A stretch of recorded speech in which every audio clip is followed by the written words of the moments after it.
नमस्कार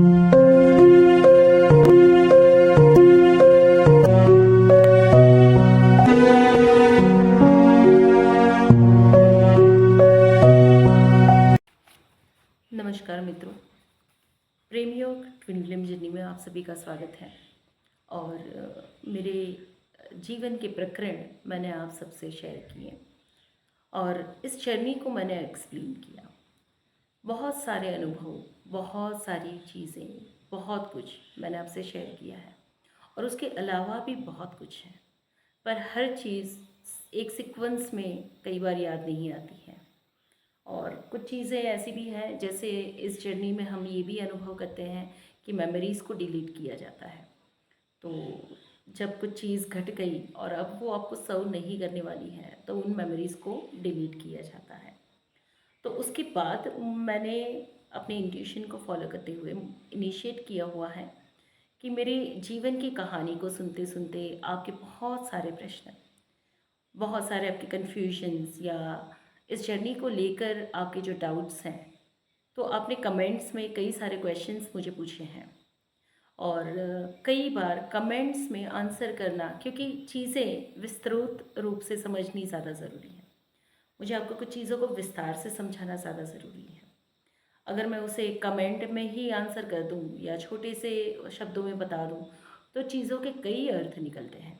हमारी भाषा ऐसी है कि एक वाक्य का या एक शब्द का मल्टीपल मीनिंग हम ले पाते हैं। तो चीज़ें वैसी नहीं समझ में आती हैं जैसे समझनी चाहिए।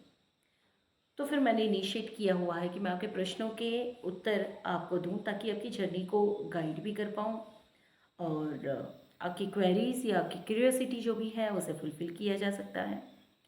किसी भी रूप में मेरा एक ही उद्देश्य है, आपको इस जर्नी में प्रॉपरली गाइड करना।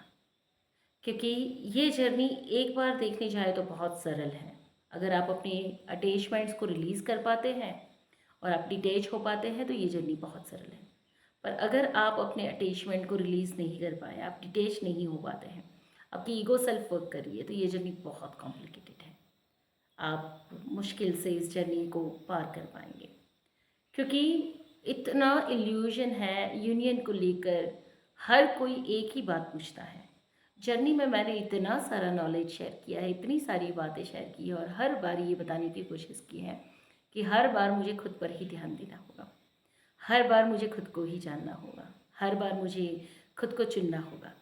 और उसके बावजूद भी आपके जब क्वेश्चन आते हैं कि आपका यूनियन हुआ कि नहीं, आपके डीएम क्या कर रहा है, या फिर मतलब क्या चांसेस हैं यूनियन के, क्या आप दोनों साथ में हैं, तो मैं ये कहती हूँ कि ये 3D जर्नी नहीं है। 3D जर्नी में अगर आपको चलना है, तो आप किसी अच्छे से, सुंदर से, अच्छे दिखने वाले व्यक्ति को, चाहे लड़की हो चाहे लड़का हो, उसे खोज लीजिए, उसे शादी कर लीजिए और उसके साथ रोमांटिक एक्सपीरियंसेस करिए, लाइफ बिताइए। फिर स्पिरिचुअल जर्नी की ज़रूरत नहीं है वहाँ पे, क्योंकि हमें 3D एक्सपीरियंस ही करने हैं।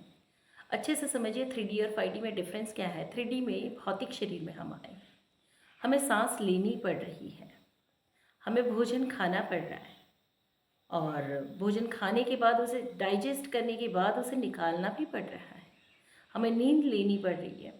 ये सारी ज़रूरत हमारे शरीर की है, जबकि ये जर्नी है 5th डायमेंशन की। जब तक आपका शरीर कंप्लीटली 5th डायमेंशन को एक्सपीरियंस करना शुरू ना कर दे, जब तक आपके शरीर में वो दिव्यता का अनुभव आप करना ना शुरू करें, हर अटैचमेंट से ऊपर ना हो जाए, तब तक ये जर्नी इनिशिएट नहीं हो पाती है, तब तक ये जर्नी पूरी भी नहीं हो सकती है। ये जर्नी है स्वयं की खोज की, ना कि दूसरों में आप अपने अपने कंफर्ट को खोजें, दूसरों के कंधे पे सर रख कर चलना चाहें या दूसरों के ऊपर डिपेंडेंट रहें। यहाँ से मुक्त होने आए हैं, ना कि बंधने आए हैं। बाकी उस डायमेंशन में हम एक ही हैं, हम मिले ही हैं, कभी अलग हुए ही नहीं। बस कर्तव्य यहाँ पे अगर अलग हैं, तो दो अलग शरीर में हम मौजूद हैं, चाहे साथ में रहें चाहे अलग शरीर से अलग रहें, हम एक ही हैं, हम कभी अलग हुए ही नहीं हैं। और जब आप इस स्थिति में आ जाते हैं, तो आपके ये प्रश्न ही नहीं आते हैं कि क्या हुआ, कैसे हुआ या क्या होगा, आप एक हुए या नहीं, या एक होंगे या नहीं, प्रश्न ही नहीं आते हैं। बस अपना कर्तव्य जो है, अपना कार्य जो है वो पूरी निष्ठा से मुझे करना होगा। और आप जब इस स्थिति को अनुभव करेंगे तो आप मेरी बात को अच्छे से समझ पाएंगे। और जो जो रोमांस की बात हम करते हैं या जो 3D अनुभव की बात हम करते हैं, लिटरली ये जर्नी उससे कई ज़्यादा रोमांचक है। जब आप सोल की स्टेट में उस आनंद को अनुभव करते हैं, यूनियन को अनुभव करते हैं या हारमोनी को अनुभव करते हैं, तो इससे ऊंची कोई चीज़ धरती पे नहीं है। सशरीर शायद इसे अनुभव करना मुश्किल है, क्योंकि दो बुद्धि, दो दिमाग काम करते हैं, दोनों के स्वतंत्र अस्तित्व है, दोनों का बॉर्न एंड ब्रॉटअप अलग अलग तरीके से हुआ है, दोनों की आसपास की परिस्थितियाँ अलग हैं।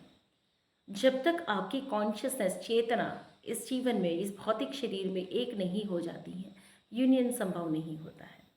जब तक दो है तब तक यूनियन नहीं है। यूनियन का मतलब ही एक हो जाना है। तो इसे अच्छे से समझना है। और इसी के साथ मैंने आपके प्रश्नों के उत्तर देना चुना हुआ है। तो आने वाले कितने भी वीडियोस जो भी होंगे वो आपके प्रश्न, आपकी समस्याएं और उसके समाधान के रूप में होंगे। तो इस वीडियो के बाद भी अगर आपके कोई जेन्युइन क्वेश्चन हो और आपको लगता है कि आपको मार्गदर्शन की ज़रूरत हो, तो आप प्रश्न पूछ सकते हो। उस प्रश्न के उत्तर मैं आपको देना चाहूँगी। मुझे अच्छा लगेगा मैं अगर आपको कहीं पर भी गाइड कर पाऊँ। तो एक प्रश्न है, नाजरा नम, हो सकता है कि नाम पढ़ने में थोड़ा सा प्रोनाउंसिएशन में प्रॉब्लम हो, क्योंकि हर कोई अपने चैनल का नाम या अपना नाम कुछ अलग तरीके से रखता है। तो यहाँ पे स्पेलिंग था नाजरा नाम।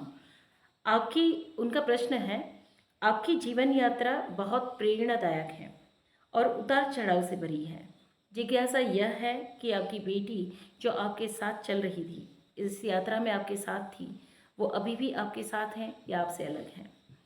तो नाजरा जी, मैं आपको बताना चाहूँगी कि मेरी बेटी सिर्फ 2 साल के लिए मेरे साथ चली थी। जब मैं सेपरेट हुई और उसके बाद 2 साल मेरे साथ थी और उसके बाद वो अपने फादर के पास चली गई थी। 7 साल तक मैंने अपने बच्चों को नहीं देखा है और ना ही बात कर पाई हूँ। पर एक समय ऐसा आया कि जब मैं बच्चों से मिल भी पाई और उनसे बात भी कर पाई।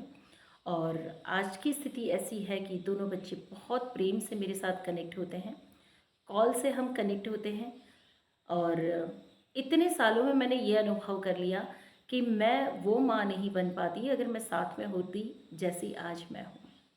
और एनर्जेटिक लेवल पे मैं कभी भी उनसे अलग नहीं हुई। ये हमारा डेस्टिनी प्लान था, पर्पस था इस धरती पे आना और इस तरीके से सेपरेट होना। और उस चीज़ का पहले दर्द था क्योंकि हम जानते नहीं थे। और हर माँ के लिए सब कुछ गंवाना आसान है, पर अपने बच्चों को गंवाना या अपने बच्चों से बिछड़ना सबसे मुश्किल दौर होता है। मेरे लिए भी रहा। मैंने भी इस दर्द को बहुत अनुभव किया। रोती रहती थी, बहुत परेशान होती थी, सब कुछ होता था और गिल्ट में भी जाती थी कि मैं एक अच्छी माँ नहीं बन पाई। पर जब एनर्जी फील्ड को एक्सपीरियंस करना शुरू किया तो ये समझ में आया कि हम दूर हुए ही नहीं हैं। मैं एनर्जी लेवल पे उनसे इतनी जुड़ी हुई थी कि मेरी ब्लेसिंग्स और मेरी ऊर्जा कंटिन्यूस उन्हें प्रोटेक्ट कर रही थी। और फिर धीरे धीरे मुझे जब हायर एक्सपीरियंसेस होने लगे, तब मुझे ये भी पता चला कि मेरे बेटे ने या बेटी ने ये सोल प्लान चुना था, ये सेक्रीफाइस चुने हुए थे ताकि वो मुझे सपोर्ट कर पाते। मैं उन्हें छोड़ नहीं पा रही थी और उन दोनों ने ये डिसीज़न लिया था कि वो मुझे छोड़कर चले गए थे। और आज भी हम उतने ही प्रेम से जुड़े हुए हैं, ऊपर से पहले से ज़्यादा रिस्पेक्ट, पहले से ज़्यादा प्यार और पहले से ज़्यादा स्ट्रॉन्ग कनेक्शन के साथ। बस इतना है कि हम साथ नहीं रहते। सशरीर साथ रहना प्रेम नहीं है। ज़रूरी नहीं है कि आप साथ रहोगे और प्रेम अनुभव करोगे ही, और ये भी ज़रूरी नहीं है कि आप दूर रहकर प्रेम अनुभव ना करो। मेरे लिए साथ रहना और दूर रहना, उससे ऊपर की स्थिति है ऊर्जा के स्तर पर प्रेम अनुभव कर पाना। और मेरी ब्लेसिंग्स, मेरा प्यार हमेशा उनके साथ जुड़ा रहा, जो उनके जीवन में बेहतर से बेहतर मुकाम आते गए, वो अच्छे तरीके से बड़े हो पाए।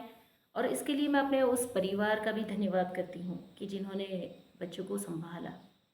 और आखिर परिवार परिवार होता है, चाहे हस्बैंड वाइफ के रिश्तों में कितनी भी दरारें या तकलीफ़ें आ सकती हैं, पर बच्चों के लिए एक परिवार हमेशा अवेलेबल रहता है।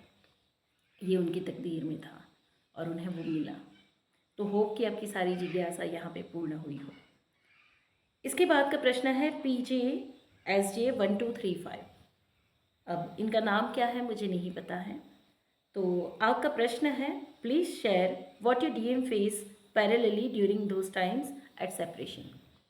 मेरे डीएम ने क्या फेस किया सेपरेशन के टाइम पे। तो इस प्रश्न का उत्तर ये है कि जब जब 3 साल का एक सॉलिड सेपरेशन था और आइसोलेशन था, हमें नहीं पता था कि वहाँ पे क्या चल रहा है, पर मेरी ऊर्जा मेडिटेटिव स्टेट में मुझे सब कुछ बताती थी। इंट्यूशन आते, यहाँ तक कि उनकी उनकी emotional, mental and physical states भी मुझे पता चलती। तो जब जब उनके इस जीवन में कुछ भी उतार चढ़ाव आए या असेंड होना शुरू किए, मुझे यहाँ पता चल गया था। असेंड हुए तब भी पता चला जब उनकी अवेकनिंग शुरू हुई, चक्रा बैलेंस होने शुरू हुए, उनकी हार्ट प्रॉब्लम्स उनकी जब एक्टिवेशन में आई वो भी मुझे पता था, क्योंकि मुझे एक्सट्रीम लेवल पे हार्ट पे पेन होना शुरू हो गया और इंट्यूशन स्ट्रॉन्ग आ चुके थे कि वहाँ बीपी की प्रॉब्लम है या हार्ट की प्रॉब्लम्स हैं जो मुझे महसूस हो रही है। तो इस जर्नी में जितने दर्द से हम गुजरते हैं उतने ही दर्द से डीएम भी गुजरते हैं। एक दिन एक विजन आया था कि जैसे बहुत आग फैली हुई है और उन्होंने मुझे ऐसे करके ऊपर भेजा और वो खुद आग में नीचे जल रहे हैं, झुलस रहे हैं। और उस विजन को चलते चलते आया था मुझे। मैं मसूरी के एक ट्रैक पर थी और चलते चलते मुझे वो विजन आया कि किस तरीके से उन्होंने मुझे ऊपर की ओर उछाला और वो खुद नीचे आग में गए। तब तक मुझे फरियाद थी कि ये तो ऐसे है, ये वैसे है, ये बात नहीं करते हैं या ये ऐसे चल रहा है, हमारे बीच में कम्युनिकेशन नहीं। पर उस विजन ने मेरा दृष्टिकोण बदल दिया था। मुझे ये महसूस हुआ था कि हिडन लेवल पे एनर्जेटिक फील्ड में कोई व्यक्ति मुझे स्पिरिचुअली ग्रो कर रहा है, मुझे कंफर्ट दे रहा है, मुझे ऊपर उठाया और वो खुद नीचे आग में तप रहे हैं। और वो विजन इतना सटीक था कि चलते चलते मेरी आंखों में आंसू आ चुके और मेरा दृष्टिकोण उनके लिए हमेशा के लिए बदल गया कि डीएम नार्सिसिस्ट नहीं होते हैं। डीएम हमेशा अपनी डीएफ को सेफ रखना चाहते हैं, वो उनसे बेहद प्यार करते हैं। बस ये कि वो जता नहीं पाते हैं क्योंकि उनके आसपास इतने कर्मा की जो बाउंड्रीज बनी होती हैं वो इतने उलझे होते हैं, इतने दर्द से वो गुजरते हैं कि आप सोच भी नहीं सकते हैं। बहुत इमोशनल ब्रेकडाउन से वो गुजरते हैं। कोई अपने परिवारजन को या प्रियजन को गंवाएगा, किसी की डेथ हो जाएगी, वो फाइनेंशियली स्टक होंगी और हर तरीके से जो कलेक्टिव के कर्मा है वो डीएम एक्सपीरियंस करते हैं। आपका मस्कुलाइन पार्टनर यानी कलेक्टिव मस्कुलाइन एनर्जी, आपका पार्टनर सिर्फ आपका पार्टनर नहीं है, वो कलेक्टिव मस्कुलाइन एनर्जी को रिप्रेजेंट करता है।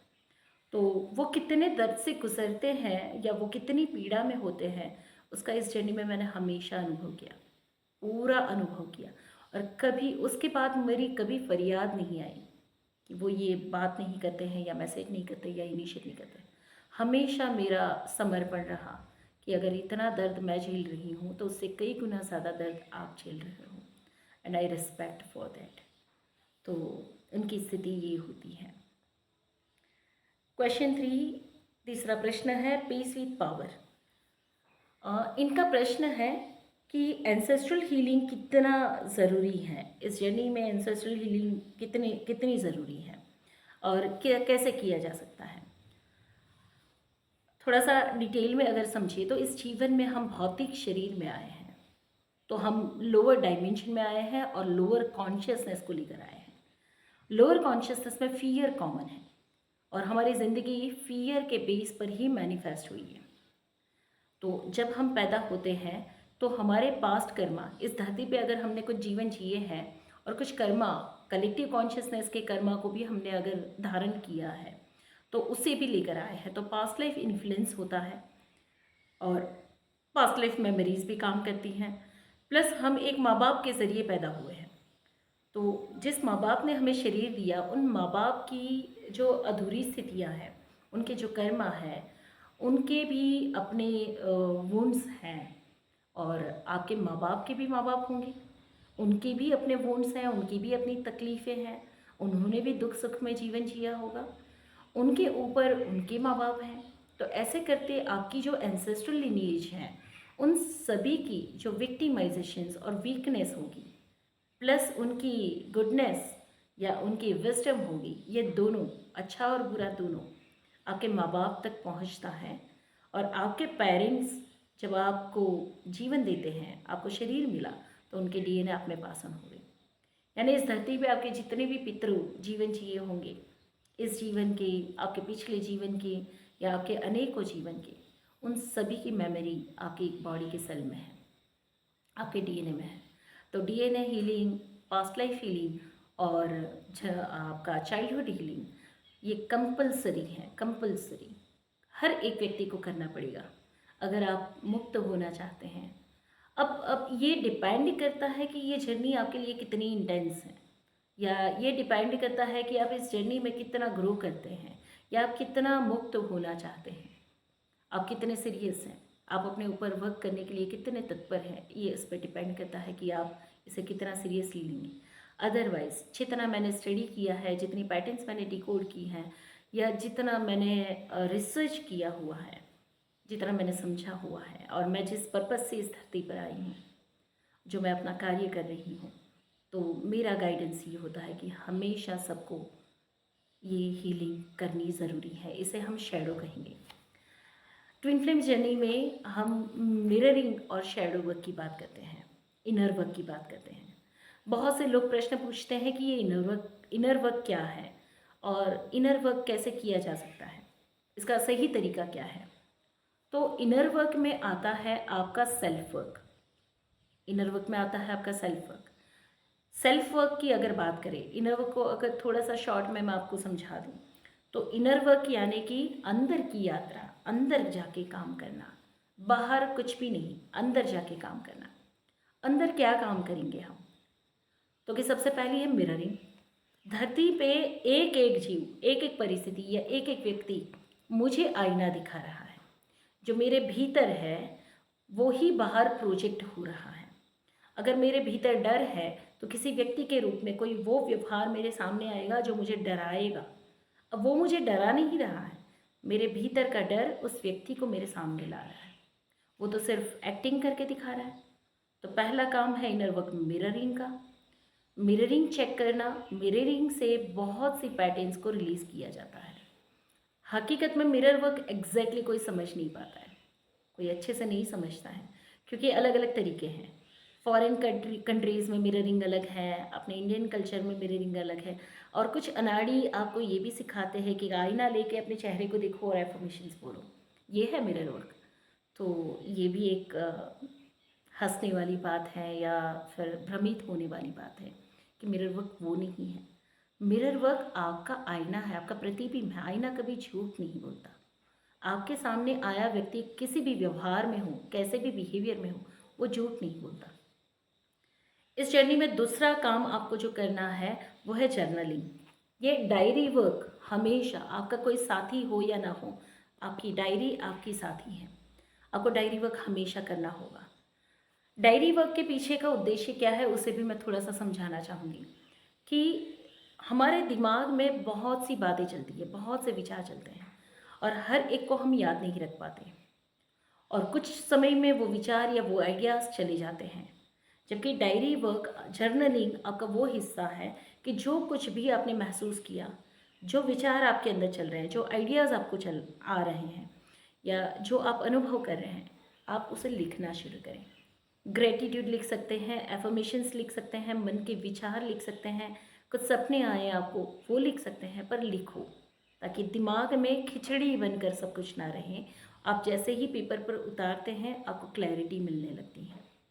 जैसे ही आप इंटेंशन सेट करते हैं आपकी रियलिटी बदलने लगती है। तो डायरी वर्क इम्पॉर्टेंट है इनर वर्क में। और इसके बाद का जो वर्क है वो है शैडो वर्क। शैडो वर्क यानी कि हमारे भीतर पनपे हुए शैडोज, इतनी सारी मल्टीपल सेल्फ्स हमारे अंदर पैदा हो जाती है due to past life karma, due to generational pattern, DNA blood line pattern, और ड्यू टू चाइल्डहुड ट्रॉमा। तो जब हम चाइल्डहुड को हील करते हैं, शैडो वर्क है। जब हम पास्ट लाइफ कर्मा को हील करते हैं, शैडो वर्क है।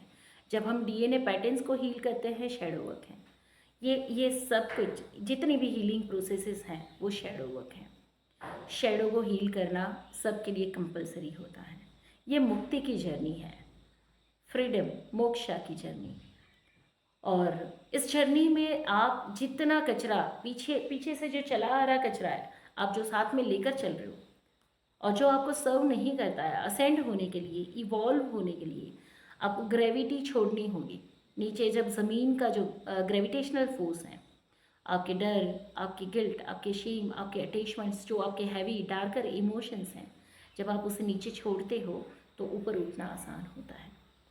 तो आपकी ऊर्जा, हम सभी की ऊर्जा ऊपर से नीचे आती है ना, ये ब्रह्मरंध्र है।